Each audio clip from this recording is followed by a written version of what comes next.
Hi, this is Scott Garibay, and today I want to talk about another era we're in. I've been talking about the Joe Out and Kamala in era, and I appreciate that you guys are getting what I'm throwing down there. Hey, the moment George Clooney and Pelosi and Nancy Pelosi, in my humble opinion, clearly just chose to shove the president out of his slot, and I'm convinced that's what happened. I really believe Hollywood made the decision, and Nancy Pelosi made it happen. Like, I think two people decided that Biden was finished, right?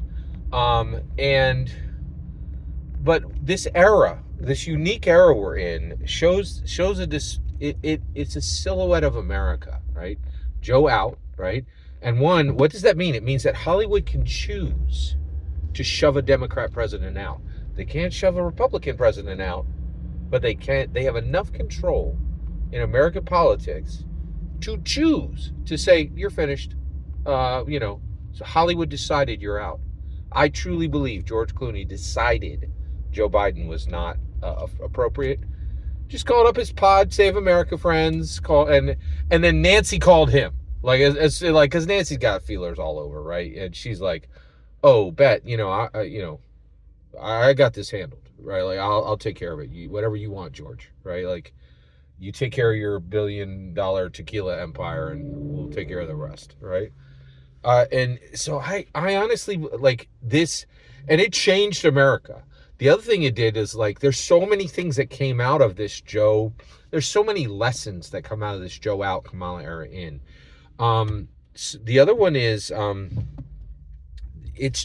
there's a lot of lessons that come out of this, but I actually want to stay focused to get on to my regular point.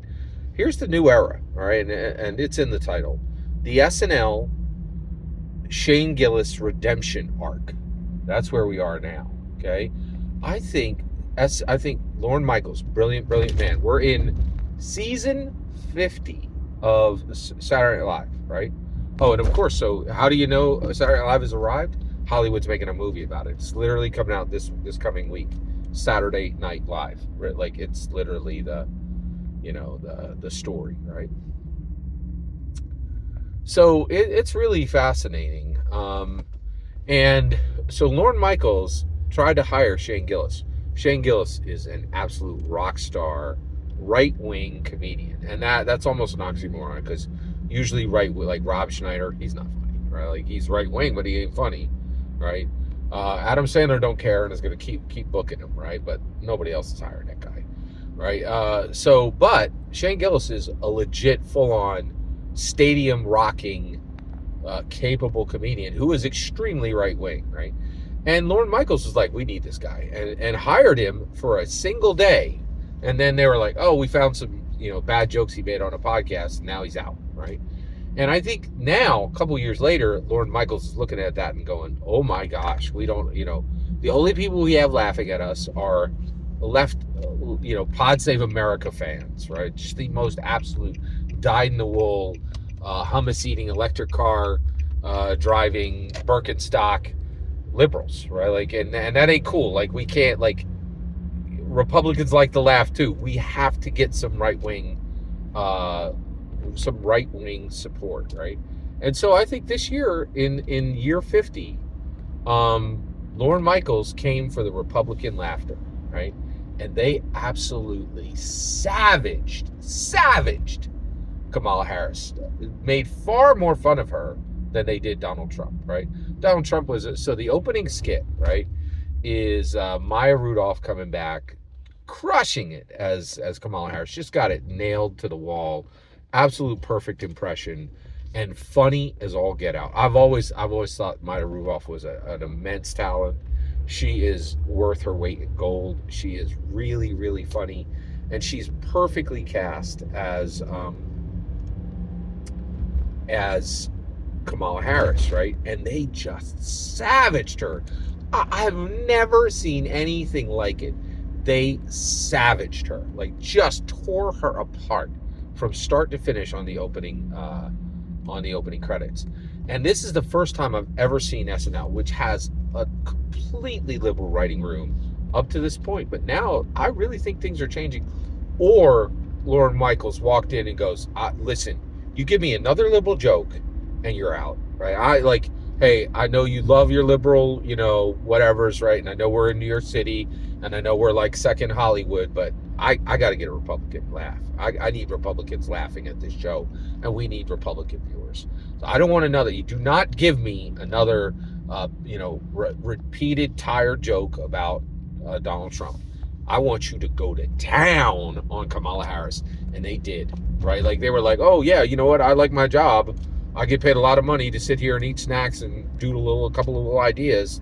I better do what the boss is asking. And I think Lorne Michaels, like, you need to rake Kamala Harris over the coals. I want her destroyed when this is done. And she is. I think they tore her apart in the opening skit. So let's get into my favorite line. My favorite line was they have Kamala Harris come out, and it's Maya Rudolph, and she says, hey, I'm in this swing state, right? I don't know what swing state I'm in. I'm sure I'm in WisconsaPennyslVaGeorgia. WisconsaPennyslVaGeorgia. One, super funny, right? Like, just smashing together four swing states into one word. Also, clearly, VaGeorgia was like kind of like making fun of this new word that came out of nowhere, vajayjay. Like, it is definitely a word. People are using it. I'm like, I don't know. Like, but VaGeorgia, that was funny. That was very, very funny. But I couldn't believe they went here because they were like, Kamala was like, hi, I'm in this swing state. I don't know which. WisconsaPennyslVaGeorgia, right? And so she's saying Wisconsin, Pennsylvania, that's my state. Love getting called out on SNL. And Virginia, right? And Georgia, right? So these are all swing states. She's like, WisconsaPennyslVaGeorgia. It was very funny, and it was savagely cruel to Kamala Harris. And I'm shocked that they would do this. And this is more evidence to me of the silent surrender, right? I think SNL would only do this. They would only harm Kamala Harris. What is Kamala Harris? She's everything SNL loves. SNL is liberal to the core, right? She checks every liberal box, right? Female, person of color, childless, super environmentalist, very pro LGBTQ, elitist, highly educated, right? Everything they love, right, in one person, right? And each one of those things is a wonderful thing to love. The problem with both parties is they don't love, like, if you don't get those box checks, they don't care about you. And it's the flip on the, every single thing I just mentioned. Republicans ain't going to have any love for you, generally. At the macro level, Republicans don't love you, right? And they love other things. They like blue collar. They like young. They like male, right? They like conservative. They like person of faith. They like child full, has children, like married. A whole checkbox list of their own, right? And it's bad. Both sides should love and care about the other, but they don't, right? But SNL, right, they just went to town on her and mocked her mercilessly. Now, where's the damage in this skit? They're saying the quiet part loud. They're like, she don't care about any of these states. Donald Trump's like, I'm here for America. I'm here for America. Every state, America first. I don't care what international country you come from. You can kick rocks. I don't care if you're in this country and you weren't born here. You can kick rocks, right? American first, right? And basically with this skit with WisconsaPennyslVaGeorgia, right? They were like, she don't care what state she's in because she don't care about this nation. She is not a patriot. She does not give two craps for anyone in America but herself, right? And I think that's true. I don't think she even knows one state from another. She certainly doesn't know any state outside of California. Maybe she knows New York. There's a ton of liberals there. And actually, but she don't care about America. She cares about her own progression. And I do think that's one of the things that's going to really hurt Kamala. I think she genuinely has young women extremely excited, right? That's real, right?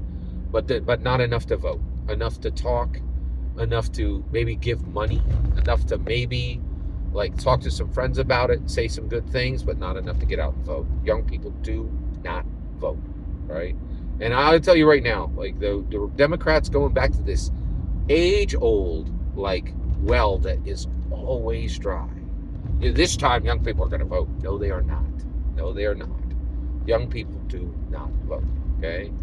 All right. And so, and I think I couldn't believe SNL was like, this woman does not care about you. She does not care about America. And she certainly doesn't care about any state that like she certainly does not care about WisconsaPennyslVaGeorgia. She don't care about anybody in any of those, in any of those